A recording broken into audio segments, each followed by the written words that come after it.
Thanks, Kate. Great to hear what you do as well, actually. So yeah, my name's Gina. My pronouns are she, her. I am coming to the end of my of being a youth board member at Friends of the Earth in England, Wales, and Northern Ireland. It was like a 3-year term, and this is like my 3rd year now. And in my basically a lot of what I do outside of the board member role is climate focus. Like in my day job, I support people to engage their counsellors about climate change, essentially how to have a good conversation instead of an argument. And I do different types of climate organising and campaigning currently for UK Youth Climate Coalition.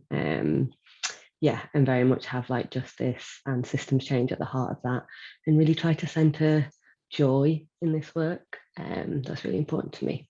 Thank you. Brilliant. Thanks, Gina, and thank you so much for coming on. Jack, do you want to go next? Sure.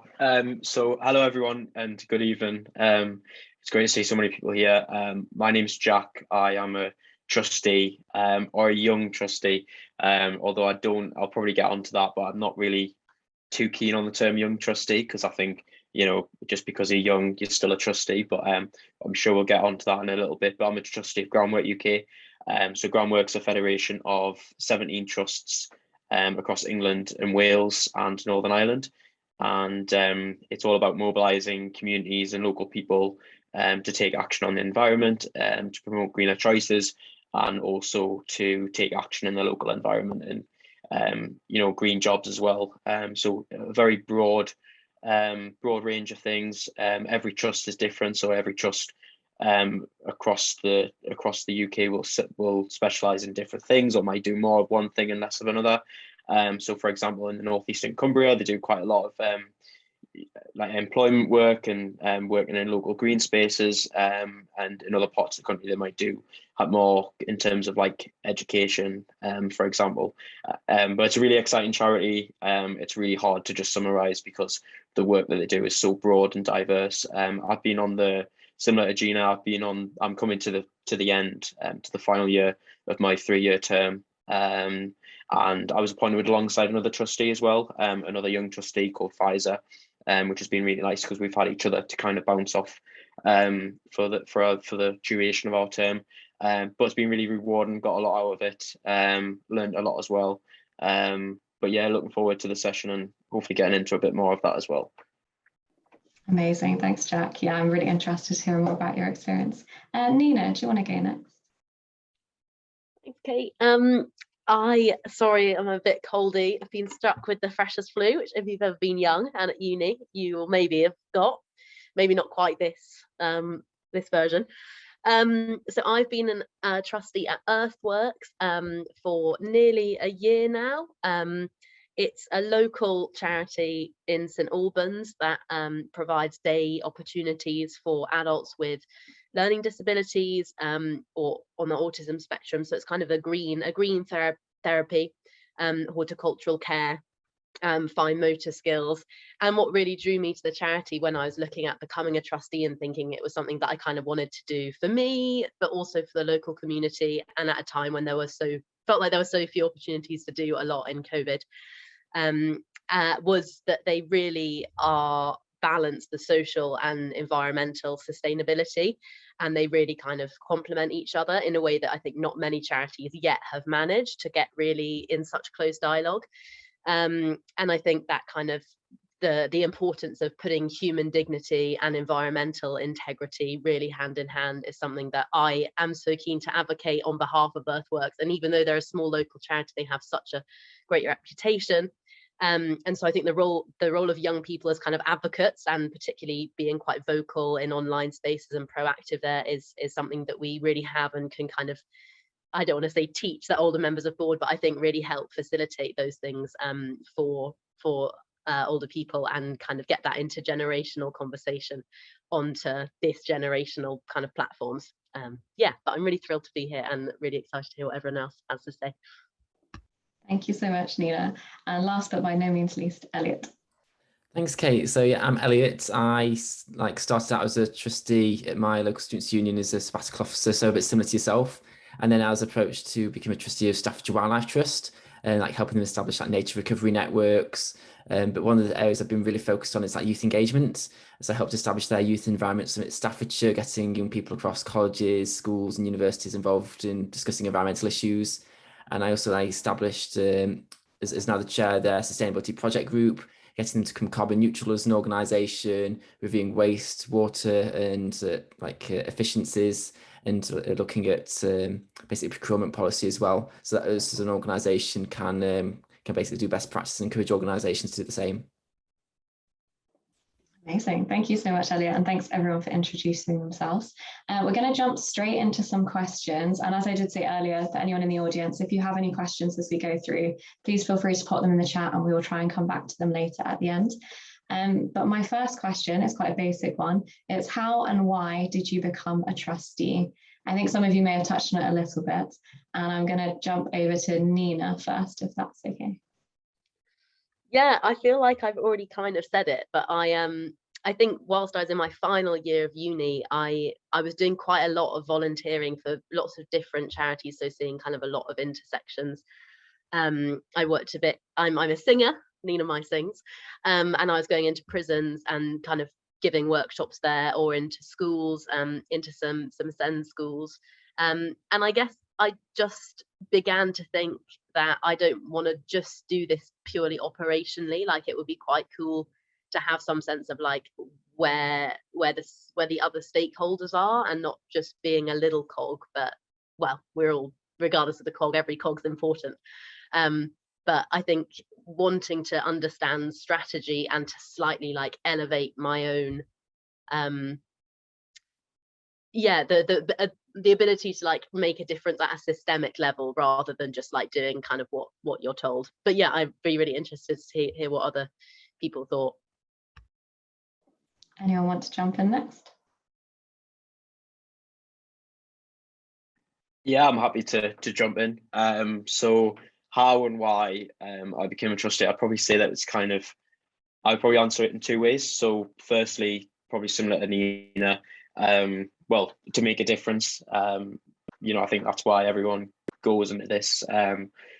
But you know, it's also about your own. Secondly, it's about your own learning as well. I think one of the benefits of becoming a young trustee is for your own career objectives as well. So I was of a situation where I had experience of a number of charities, namely Scouts, because I volunteer as an adult volunteer, and I've been involved with like at a national level with Scouts as well, but definitely on the operational side of things. Also during my time at university, I've been involved with Anthony Nolan, so the student branch of Anthony Nolan called Marrows. That's kind of recruiting volunteers, the stem cell register, fundraising and that sort of thing. So long term, I'm just doing my law conversion at the moment, and I wanted to go, eventually I'd like to go into kind of practicing charity law. So the law firm I've got a training contract with does a lot of charity law, so hopefully that's somewhere that I can kind of go. But becoming a trustee, it was an experience to get, well, it was a chance to get experience of another charity, because I think that's really important to like understand how different charities operate, and the strategy side of things, governance, which is obviously a big part of charities, and how they operate, how they have to fulfill their obligations to the Charity Commission, which you know, I'm quite interested in that governance. It's not for everyone. But I would say there's lots of different reasons, lots of different, you know, if you're interested in career and finance, then you can get, as a trustee, you can get that finance experience. But that kind of leadership, strategy, I think they're all really good skills, and they're all really good talking points in interviews with employers. And you know, you can learn a lot and meet people as well. Like what some of the people you meet in the charity sector, you know, especially trustees, they're worthwhile connections to have. But yes, obviously it's to have an impact, but secondly, it's for your own kind of personal development as well. Anyone want to jump in next? That was a really fantastic answer. I don't mind jumping in now. So I completely agree with Jack. I think there's a lot that I had from my prior experiences with some of the organisations that I worked with, and I really wanted to support Staffordshire Wildlife Trust continue to grow as an organisation. But I always had like my own interest in how like nature can actually improve mental well-being, and wanting to encourage more young people to get involved in environmental issues. I thought that's really important. But I've kind of come around full circle, starting at university, going to work in a charity, and now starting a PhD because of my experience working with charities. And my PhD is about looking at responsible enterprises like charities, cooperatives, and how to support them with their social and environmental objectives. So it's kind of reinforced like where I want to be like in the future, and supporting me with my academic interests, as well as supporting organisations with their policies as well. Amazing. Congrats on starting your PhD. Yeah, I mean, I completely agree. Obviously, it comes back to those 2 points that Jack and Nina raised around obviously wanting to help the cause of the organisation or the beneficiaries, whilst also that sort of career development and helping define where you as a young person want to go in the next few years as well. Gina. So great to hear your answers. Really enjoyed listening. I'll be honest, slightly differently. I didn't think about becoming a trustee before I saw the role advertised for the one at Friends of the Earth, like, which I only actually saw because my sister shared it with me. I don't know if I'm being like a bad trustee there, but yeah, like I don't really know how to explain it other than the fact that like I'm not quite career orientated in that way, so it wasn't something I actively thought about. But then when I saw the role, I was so interested. One, like Friends of the Earth has been campaigning in the climate space for like 50 years. I think it was 50th last year. They've done some great stuff, and felt very in line with what their work is. But also I think coming from like a grassroots campaigning background, I was probably like very curious as to how the system works of like charities or non-government organizations or third sector orgs, whatever you want to call them. And especially like the kind of stuff I was involved in was like trying to hold governments or people in power to account from the outside, whereas like Friends of the Earth and a lot of the organizations work inside the system and inside democracy and go through lobbying and stuff. And I was really interested to see the impact of that, because what I've been involved in hasn't been that, and I have a preference for the outsider kind of way of doing it. So I thought it was a really great way to learn. And I also think being like a youth climate activist or whatever, just really intrigued as to how some of the bigger resource organizations do this kind of work. Again, maybe just a pure nosiness. And then I also feel like I had something to offer in the sense of like my perspective of like this kind of work and how we center things like justice, and how like, you know, my understanding of what climate change is and what that comes out of colonialism and how it is like a system of injustice and oppression. And so wanting to be involved with such a big influential organization at such a strategic level, and also similarly to you, Nina, I had done a lot of volunteering with some super local groups. Like I was involved with a community energy group in Sheffield, just as like a volunteer, like newsletters, loads of random stuff, really enjoyed it. And then I was like heard first about like, you know, the board have decided this, and I'm like, oh, what do the board do? Why are they deciding it? Like I just didn't understand, and was very like what Jack said, so up for learning about this and wanting to add to the conversation. Yeah. Amazing. And I think that obviously comes back to what I was saying at the start about that difference between sort of like school climate strikes and really like grassroots campaigning, organizing, and that boardroom, and how we could potentially as young trustees do some work to try and connect the two and to try and make people see that they can exist in both of those spaces and they have really valuable contributions in both those spaces as well. And obviously you're a very valid trustee no matter on the journey that you got to take there. I mean, I kind of accidentally came into trusteeship. I don't know about you, Elliot, but when I ran to be a SAB, I wasn't 100% sure what the trustee part of it was. And that was a really interesting learning experience for me to kind of get to terms with what a trustee actually meant and entailed whilst I was already in the role. So definitely a valid journey to trusteeship. Thank you. And the next question is sort of around any barriers that you faced in becoming a trustee. How did you overcome any of those barriers? And if there weren't any barriers, potentially any challenges you faced while in the trustee role and how you've overcome those. Whoever wants to jump in first, feel free. I don't mind going first on this one. So I think it was a bit of imposter syndrome to begin with, because you get thrown into this very high level role. That's how it seems, working with potentially like massive business leaders in your local area, and like potentially nationally and globally, depending which organization you work with. So you've got some very high profile people, and you sat there around the table thinking, basically, do I have enough experience to be in this role? What am I contributing? And you have those sorts of questions going on, which well, if you were there, like you would understand, well, actually we're offering different things, and like we've all got very valid perspectives and points of view, and the entire point is being a diverse and inclusive board. Otherwise, there's no point in having a group of people. You just have one person, wouldn't you? So I think that's the main challenge that I had to overcome. And then looking at various different like skills development and training, because you're not going in as the perfect individual, because the organisation is going to provide you things like CC3 or charity commission training and various other like ongoing development. So you shouldn't be going into the role thinking, well, I am the perfect trustee. It's not about that at all. It's about what you're bringing as an individual to make the organisation better, and then the organisation will also help you in that role. Yeah, absolutely. And I do think there is a bit of a sort of mismatch between the skills that young people see in themselves and the skills that is often advertised on trustee roles. And I think there's some work that could be done around how to match those up a bit better to kind of help young people see themselves in that space. Anyone else want to add anything? Sure. Yeah, I mean, I would say I wouldn't necessarily say barriers that were like, visible. But I think definitely challenges, in the sense that I think you spend 6 months or so, at least 6 months, you just sat in these board meetings, and I still just struggle with the finance side of things. But there's all these terms: restricted income, unrestricted income, and I was just, you sat in this board meeting. All our board meetings are.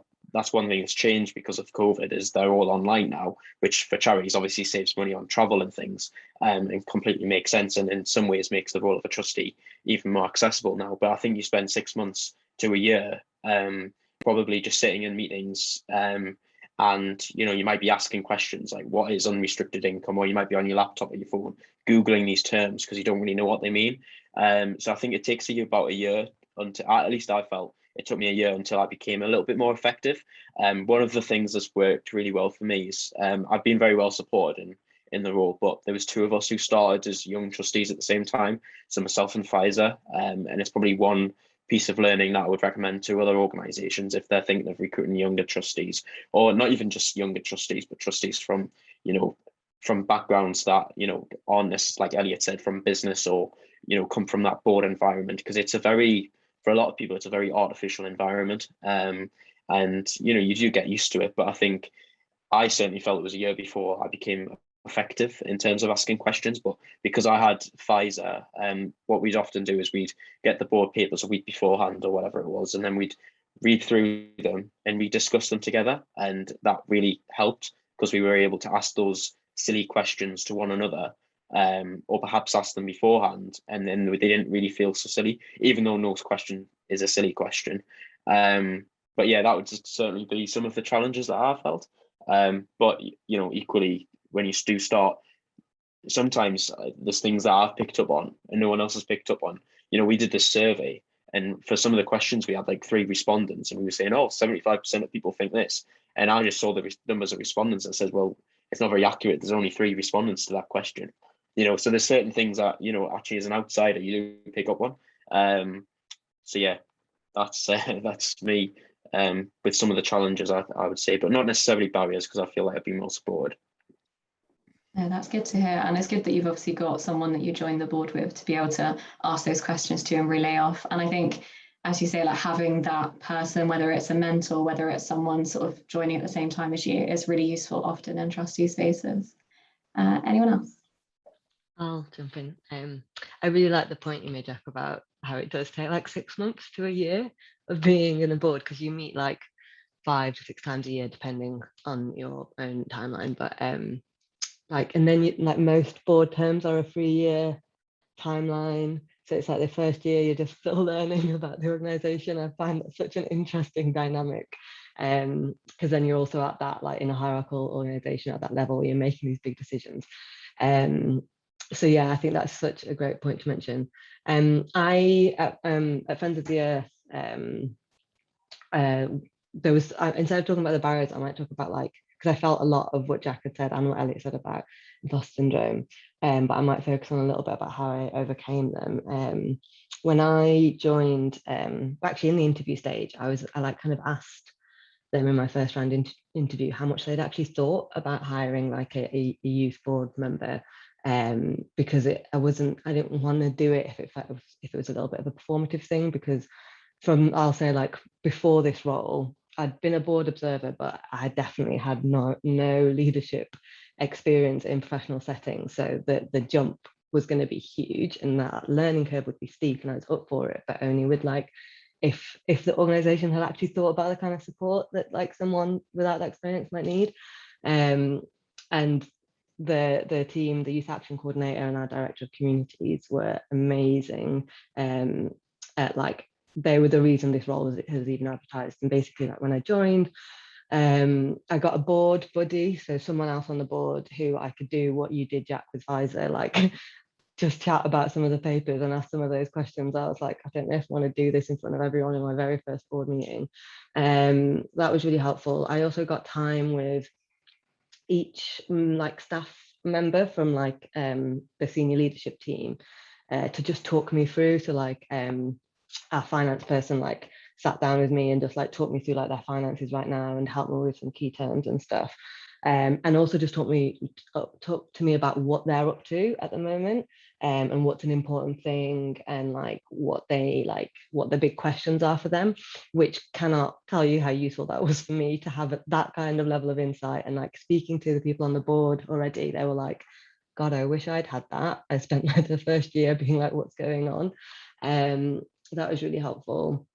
I also had really regular check-ins with my chair.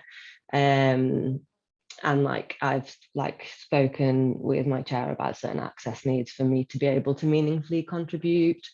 And so I think, yeah, also access to training, like I got put on like a governance and trustee training to just kind of like, yeah, get the grounded covered. And it's really important to actually, I think, know that you can ask these things of the organization, because although it's really like, I get it, it's really valid, you don't want to take resources away from this organization, but it's also like, if you're in this role and you don't feel like you can effectively contribute, then that's also draining of a certain resource. So it is really like, it can be really scary, but I would just be like, definitely ask for things. And then I think like maybe the other barrier I faced was like being a racialized person in this space, and like historically those kinds of professional spaces aren't accessible. And I don't want to use the terms like diverse or inclusive, but I more mean accessible in terms of like whether the culture welcomes that voice of difference, or someone that's like, you know, difference can be in many ways, like speaks differently, has a completely different understanding or perspective and stuff. But then, so yeah, I'd say like for me, before like being part of the board, I was like, God, what am I doing? I have no idea what it's going to be like. But I wouldn't actually say that was a barrier with Friends of the Earth, in the sense of like how open they were to different things, and like to allowing me to be part of that culture and not like kind of on the outside of it. But I definitely did struggle with like anxiety around that before. And I think like one way that did limit me is like, at first I was like, should I ask this question? Is it too like left field or like bold or whatever? But actually like that was, again, it's similar to imposter syndrome. That was like me putting that pressure on me instead. And I just think from like, the one way I overcame that was, I don't know if anybody's heard of the Beyond Suffrage training program, which is an amazing program that Social ENT have put on. And they're a program for young women of color to become trustees or board members, and they take you to like a training, but also like the community and the network around that, and Precious, who kind of heads it all and does it, is amazing. Like being able to ask her things and lean on her, like just like someone outside of the organization that you can talk to about this stuff. It's just, woo, love it, highly recommend. Amazing. And I was just going to say, I think Lois is going to do some magic and pop the link to Beyond Suffrage in the chat. So there's that for everyone. Thank you. That was a really insightful experience that I hope any aspiring trustees or even trustees listening can really take on board. So thank you for that. Nina, did you have anything you wanted to share? Yeah, thanks so much for that. That was, I'm not sure how much extra stuff I have. I guess just speaking from my own experience, I am definitely still struggling with some of the bits, but I'm starting to find my feet in like where I feel like actually like I can speak fluently, which tends to be in like sustainability matters. Like if we're talking about car parks, just because I spend so much of my time like immersed in those questions, or about digital stuff, I feel like I have had an impact there and genuinely have added some value. I think you could avoid a bit of a little bit of imposter or feeling uneasy stuff at the start just by doing a bit of research into like actually what are my skills, where's the synergy with the organization's values, just so you don't find yourself somewhere where you're like, oh god, this actually isn't a good fit.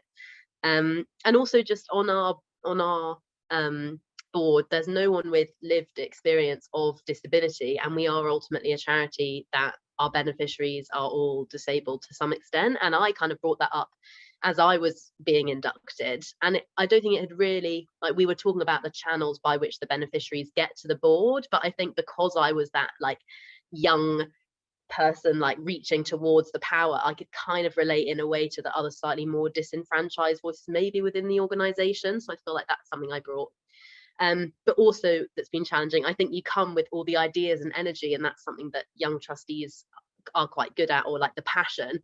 But then having never had like a full-time properly paid job, like I'm still a student, I've just done internships, to then be kind of making decisions that literally affect people's material lives does feel quite stressful. I think at times I was like, oh my goodness, I just have no right to say anything. And so I think you find yourself really having to be really empathetic and compassionate, particularly at a time in COVID when probably most staff are like completely burnt out. Yeah, and in a space like Earthworks, it's all the garden, not being like, oh, what a beautiful eco garden, the principal is so lovely, and actually the staff are like can barely bear to like be there anymore, because it's so just having that kind of like sympathy at different levels people are working at. Like if you're a board, you're meeting once a few times a year, whereas the staff are there every day. It's like -10 degrees, maybe not in this country. But yeah, so lots of things there, but I'm not sure I've added to what everyone else has said, but yeah. Hey, that's brilliant. Thank you so much, Nina. The next sort of question discussion is particularly around young people in the environmental space. So as I said earlier, young people obviously driving the agenda in this space, but we're still very underrepresented in these decision-making spaces. Sort of a bit around why this might be from your perspective, but also how this can be sort of changed or challenged would be really great to hear. I'm going to leave you guys up to jump in whenever you want.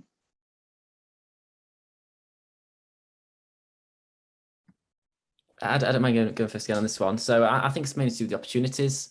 They're not really advertised or aimed at young people. So when you see that the job descriptions that are like advertised, you don't think that you can apply to it yourself. You don't think you've got the level of experience that's required, which isn't necessarily the case.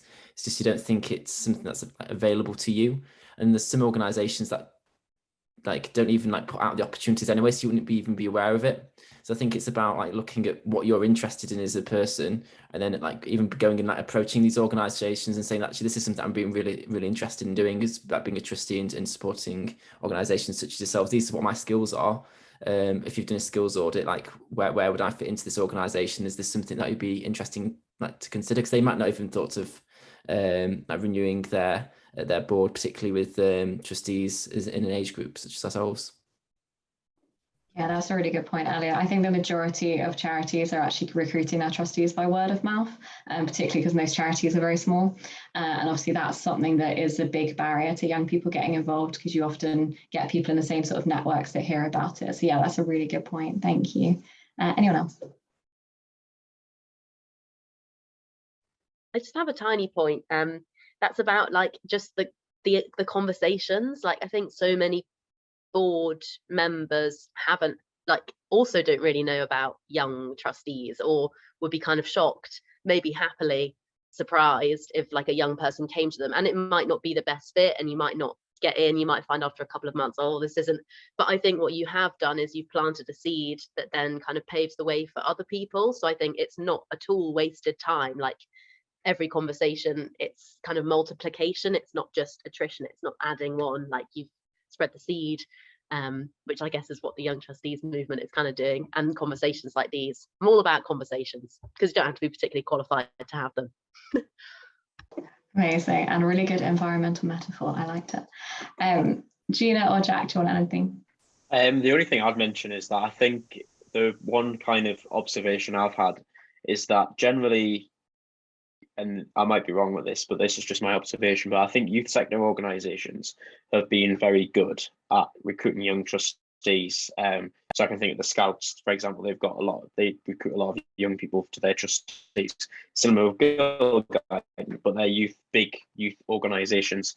And I think for charities that maybe they're not necessarily made up of youth members or necessarily youth sector organisations, I think it's those organisations that maybe have been later to kind of realize that, you know, actually having young people, or not just young people, but people from all sorts of different backgrounds, and particularly the point you made, Nina, people who, you know, who are the beneficiaries of the charity, and why haven't we got those people, you know, sitting on the board? You know, I think it's definitely still a process for some charities who, you know, aren't necessarily youth sector focused, because I think with them you kind of talking to the already converted, they're already thinking about along those lines, whereas those charities that aren't youth sector organisations, then, you know, they took a bit more time to come around to the idea of young trustees. Yeah, definitely. And obviously that's why we're having a conversation about the environmental sector specifically. I think it also sort of strikes to the point around like youth boards and, as you say earlier, young trustee roles. And I was wondering if you wanted to expand a bit on that, because obviously you mentioned it at the start, Jack, around there's a sort of difference between a young trustee and just a trustee. Yeah. So I mean, my route into becoming a trustee at Groundwork was I was on the youth advisory board, and then that was created in 2017. So I was involved with that for a year or two, and then in 2019 the opportunity came available to become a young trustee. And similar to what you were saying, Gina, I saw the opportunity. I thought, yeah, that looks really good. And you know, I think at the time, you know, I was also thinking it was kind of a natural progression from my time on the youth advisory board, and a chance to continue to make an impact. But at the same time, I was thinking about my career opportunities as well. And now that I've kind of got my career sorted, you know, I've graduated. I'd say I've probably gone back to more of my kind of reason for being on a trustee is probably gone back to, you know, making a difference, and, you know, and thinking about, you know, future young people coming onto the board as well when my term comes to an end. But yeah, the term young trustee, I think I've found that my board's been very good. There has not really been that much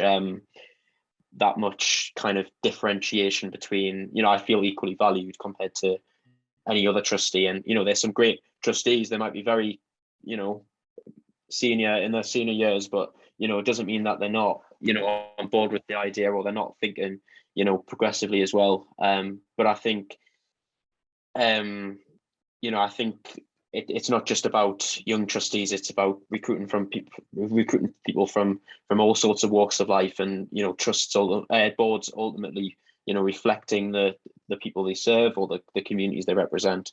You know, and I think when we no longer have to talk about young trustees, I think, you know, then that's a day that we can all dream of. But I think, yeah, it's certainly about supporting younger trustees, giving them that extra support, that mentorship.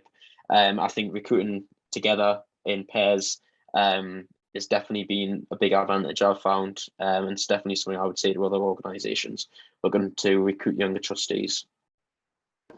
Yeah, I definitely think it's... Sorry, just one last point I was just going to make. Obviously, we're talking about younger trustees today, but if the average trustee is 59 or 69, you know, there's also people who are in their 30s and 40s who are perhaps, you know, they're still younger than, you know, that average 59-year-old Dave who's a trustee. You know, there's also people in the middle that we also need to recruit from as well.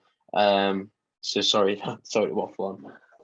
Yeah, that's great. Yeah, I was going to say, it's just that term equally valued, isn't it? That's what you want to feel when you're taking up sort of the space on the trustee board, that you really are equally valued in that space and not just there, as Gina was saying, as sort of a performative younger person on the board. Gina, I don't know if you had anything you wanted to add. Yeah, I think just one thing in kind of touching on Jack's last point, like if the demographics of who sits on trustee boards are of a certain type, I think for me it brings in the question of like structurally those spaces aren't as accessible. And so I love this question, and it really made me like think about like, how could we do boards differently? Like obviously I think all of us would have done online meetings under COVID, but that changing the amount that we need to travel. I'm a big advocate for like board papers fulfilling their purpose in that like you should be able to read that and actually get all of the detailed information that you need from that. Whereas like sometimes I think like having been in an organization and also written a board paper, sometimes I've written it for my board and not fully like been like, oh, let me actually break down all the information. Like it's definitely a two-way thing about like how those things are written and like yeah, what kind of time we are expecting and what support are we giving people. So I think like in terms of like how like why young people are still underrepresented in the environmental space, like there's like the climate space for me has had such a huge reckoning over the past couple of years around like who volunteers at climate groups are very much of like a specific demographic, and how can we make those spaces more welcoming. And so yeah, how that can be changed, like obviously the Young Trustees movement is a big part of like how that can be changed, and that's a great example. But I also feel like it, yeah, it shouldn't be on the onus of young people to change that, especially when it's set up in a way that is hard for us to access for a variety of different reasons. Like you shouldn't pigeonhole youth and say, oh, they're all students and they're not interested or whatever. Like there's so many different reasons why they can't access this. And so yeah, actually I think organizations need to put out roles and be quite specific about what kind of like person that from like which identities they want to fill this role and how they're actually going to support that person in that. That would be really key. And also what the youth group I'm part of, UK Youth Climate Coalition, we have a little bit more of a flatter structure. And we do have a board, but like they do a very different role in the sense that like they're there for us to ask for advice from rather than them make the big decisions. Because as board members, you are a little bit distant from the organisation for really valid reasons. And so I just, yeah, I really am interested in how actually we can do boards differently and what impact that would have on like how representative they are. Yeah, amazing. Yeah, I do think, as you say, obviously it's about getting the voices of young people involved in the way we want to sort of change the system and restructure, but it not being the labor of young people or marginalized people to change that themselves. I think that's really important. I'm going to ask one last question before we go to any Q&A from the audience. So this is just to tee up the audience. If you have any questions, please do pop them in the chat, or if you raise your hand when we get to it, we can ask you to sort of unmute and say your question. But first, I think this is going to be sort of a two-sided thing. So either what tips would you give to a young person thinking of becoming a trustee, or what would you say to an organisation who's looking to have young people on their board, how that they could sort of best facilitate that? So tips for both organisations and for young people. I'm happy to jump straight in there. So yeah, I'll keep it really brief. Tips for young people: go for it. Ask lots of questions. Don't be afraid to ask for support. Advice for organisations: I would say mentorship. Consider recruiting more than one. I found that hugely beneficial. Vary the time of meetings as well. You know, I think a lot of board meetings. I think you'd recruit a lot more board members if it's, you know, not just during a day, because, you know, if people are working during the day, maybe consider having evening meetings, weekend meetings. Vary the time of board meetings to attract a greater number of people and have an independent external recruitment process. Certainly, I know that the Young Trustee Movement advertises some vacancies on the website as well. So yeah, consider partnering with other organisations to recruit from a broader field of candidates. Brilliant, thanks Jack, and lovely little plug for the website. If you are looking for a young trustee opportunity, we have lots on the website that you can see. Anyone else want to add any tips? I can jump in. I think to add, I'd say for organizations, talk to other organizations that are doing it, or talk to other like younger board members, and like get that shared learning out of it. Yeah, and like actually talk to more than like one or two. Like obviously I know it's like depending on what time you have, but yeah, like actually getting learning out of a variety of different people, and also just figuring out like what structures actually help them. I would, hugely recommend like the thing that I did where I sat down with different members from the senior leadership team and got to actually like learn about what they're up to. And there's so many little things like that as well. So yeah, just like actually tapping into the network. And I think as a young person, being part of the Beyond Suffrage community and just like having that space to like ask certain types of questions is just so valuable, and just having like a sense of community out of that. And yeah, and Jack's already said it, but like I'm gonna extra say it, like just ask all the questions. Like it's so worth it and valuable. It can feel awkward, but just do it. Amazing. Nina or Elliot? I don't mind jumping in. I was going to say, like, everyone's been so eloquent and covered all the points that I was going to raise so far. There's only one other thing that I can think of, and that's to like reach out to other young people that are trustees, like we've got here today. Like my message is always open. So if anyone like wants to like discuss anything like about being a trustee, then please do like get in touch. It's not a daunting process at all. So yeah, please do reach out. Nina. Oh, again, pressure to say. I think, yeah, be brave, whether you're the young person or whether you're the organization, because I think like we all have a lot of stuff to learn from each other. Like, and I think the amazing thing about boards are that you'd literally have someone who's like a lawyer, someone who has very little experience, someone who has lived experience of a thing, like, and that's what makes the board resilient. So I think if you can hold that space like that's really kind of like well-being focused, then that testifies to an organization that will be the most impactful, I think. Anyone else want to jump in any further on that? I just remembered one other thing, which was I think I mentioned it earlier, but I was involved in volunteering for some really small local community groups, and I got to observe the board from volunteering there. And if that's something that's accessible to you, because it's like on a smaller level or whatever, or it's part of your local community, I think it feels a lot nicer and like low key instead of like high pressure. And just being able to observe a board and hear the kind of conversations that they have was just like a nice like step into the door, like into the room, sorry, of like, oh, this is what's going on. And it was like it allowed me to like access that space and feel a little bit familiar with it for when I did the role I'm at now. So definitely look out for if you can do that. I have one more point actually as well, is that on a board, obviously there's a lot of different people, and that not everyone is going to be like your best friend or immediate advocate. Like sometimes it is a bit of a sell.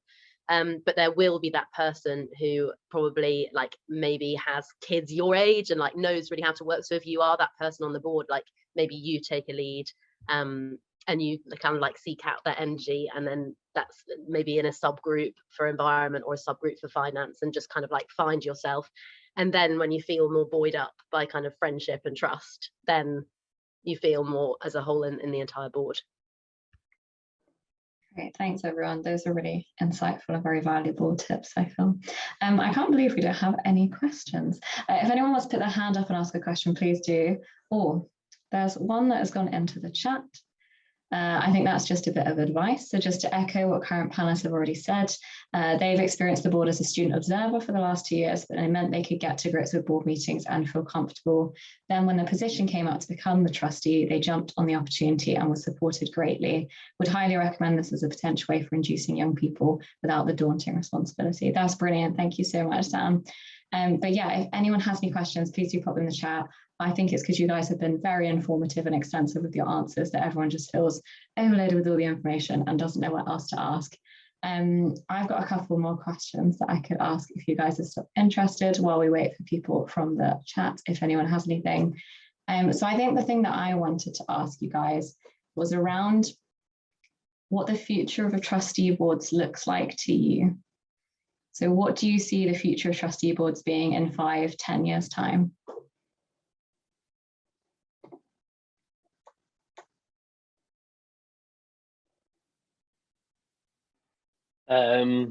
I mean, I hope that they're more representative of the communities they represent, the the people, the beneficiaries of the charity, and that age, that 59 age, average age, has hopefully come down somewhat. I'm still probably a little bit cynical, but I would hope, I think it has come down a little bit, and just being more diverse, and hopefully more organisations have come on board. I think you've said the big challenges, charities that might not have the they've probably got more pressing priorities, whether it's where the next funding is coming from. But I suppose it's about perhaps larger charities perhaps being able to work with smaller charities to show the benefits of diversifying a board. But yeah, I can sympathise with smaller charities, and well, every charity who's worrying about where their next funding's coming from, or especially when it's it's quite competitive for funding and things. They've got other priorities, but I think if charities, if boards don't change, then I think there's certainly a danger of being left behind. Yeah, I absolutely agree with that. And I think the benefit of having different perspectives on your board is so you have those different perspectives to risk management as a charity, and you do have those other views on where risk might be coming from, which could be flagged. And I think particularly when we're talking about environmental stuff and sustainability, that is a massive risk for charities, whether they are environmental charities or not. And I do think that isn't a conversation that's brought up on boards enough. And I think hopefully having more young people in those spaces will be able to bring that conversation up more often. Does anyone else have any other thoughts on that one? Otherwise, we do have a couple of questions. Go on, Nina. Oh, sorry. I was just going to say against the cynicism, because I sometimes feel that, but I'm more inclined to optimism / utopianism. But I love what Gina said at the start about like these being joyful spaces. Like I think sometimes it can be quite performative. You turn up on Zoom, everyone's there, and like with the documents, and it's very dry. But just taking a bit of time to like smile at each other and like really understand if someone's like having a bit of a bad day. I think just like taking that little bit of time, maybe that's not for the young people to lead that charge, but just for generally, I think yeah, it being kind of a joyful and a safe space is what I would love boards to look like. Yeah, I love that. Thank you, Gina, for mentioning it. And thanks, Nina. I think that joy is a massive part of what we do. We're all volunteers at the end of the day. And having that joy really does make the experience really worthwhile. So a couple of questions in the chat. The first one is, why specifically does the environmental sector need young people?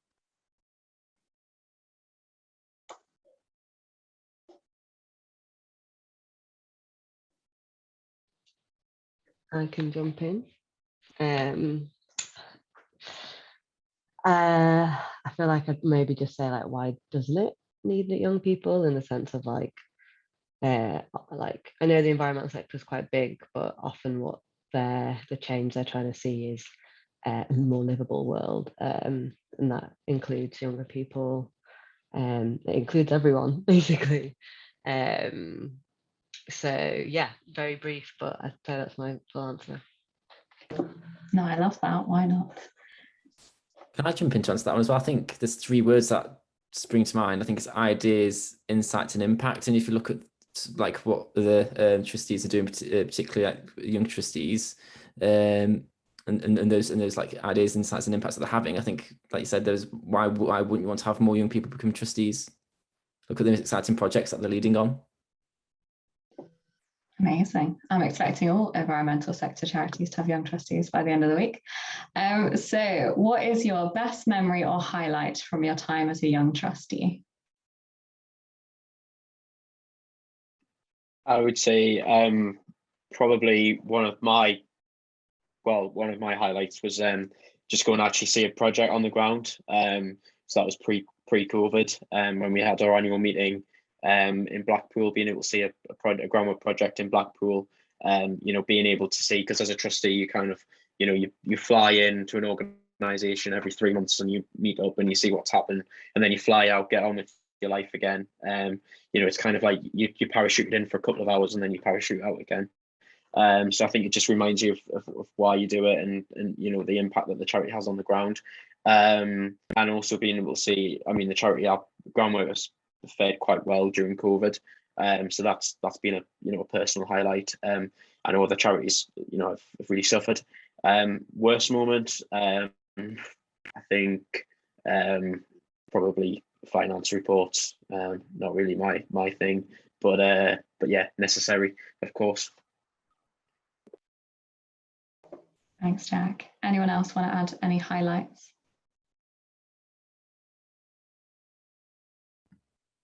There's one for me. It's when we set up the Youth Environment Summit and being able to get out into the community, because before becoming a trustee, I thought there's a bit of a disconnect with charitable organisations. You hear of these trustees, but you never really know what they do, and it doesn't really help that you don't really know who they are in some cases either.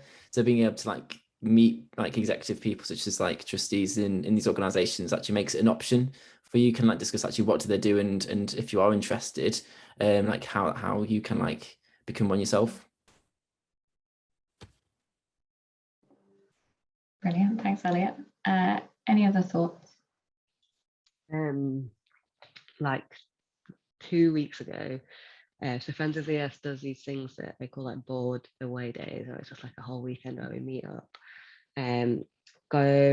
This time we went to Liverpool, we met people from the local groups in Liverpool, and it's actually the first one I've done, because what was supposed to be my first one was when COVID happened, so that got cancelled.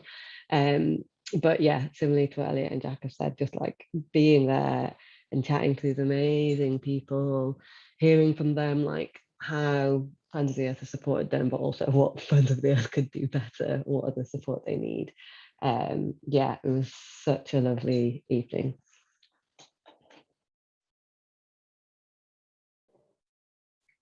Brilliant. Nina, did you have anything? Sorry. I have a few different favourite things. The earthworks, the site is amazing. So we had a board meeting outside. I think it was Mayfly Day or Flying Ant Day, and I had cycled from the flat that I was in to there, and there were flies in my eyes. I was like, oh, it's so environmental. I bet how many trustees get to their meetings on a bike and swallow a million flies. But yeah, I really enjoyed speaking to the earth workers themselves at the site and seeing their ownership of it. There was a lot of stuff with COVID and bunting. The staff had done an amazing job of moving it around. But yeah, I think just generally I have developed this real sense of having not really been involved in the organization before, but just pride. Whenever I see them popping up, I'm like, yes, amazing. Occasionally I'll hear the earth workers around town. I had a lovely moment in a Waterstones cafe when this guy that I recognized from Earthworks was telling people all about gardening and how it's so amazing that the rain made stuff grow. And I was like, yes, these people need a voice. So yeah, lots of special moments. Oh, that's amazing to hear. Thank you so much, Nina. I think probably this is going to be the last question before we finish up, because I am aware of the time. Do you have any tips for the application stage, potentially for people that may have less experience?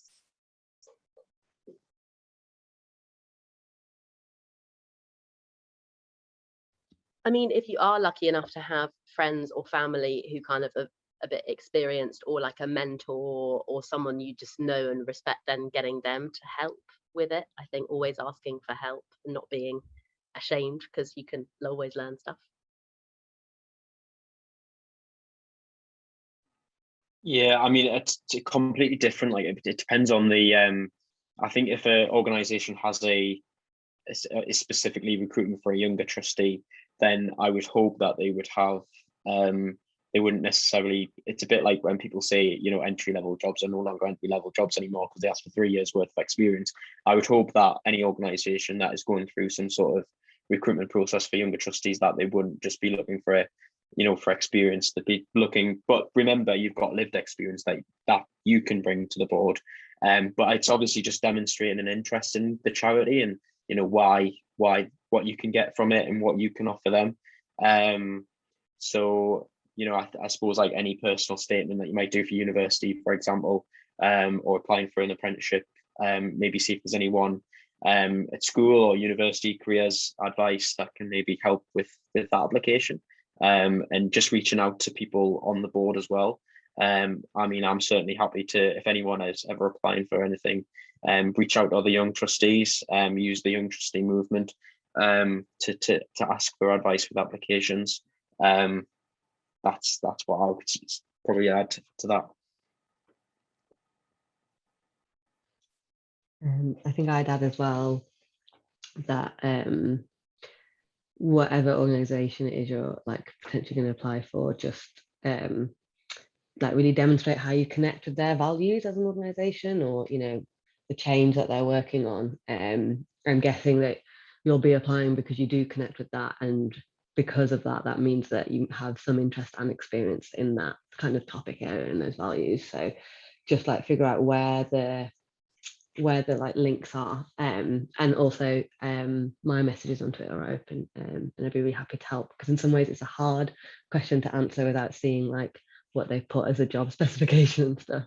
But I do find when I'm helping out friends with like when they say they don't know, they don't think they have an experience in something, it's like actually they do, they just don't think of their experience as experience, and I end up just like pointing out something that to them seems so mundane and silly, but it's like, no, that is really, really valid experience. So yeah, I'm very happy if you wanted to reach out as well.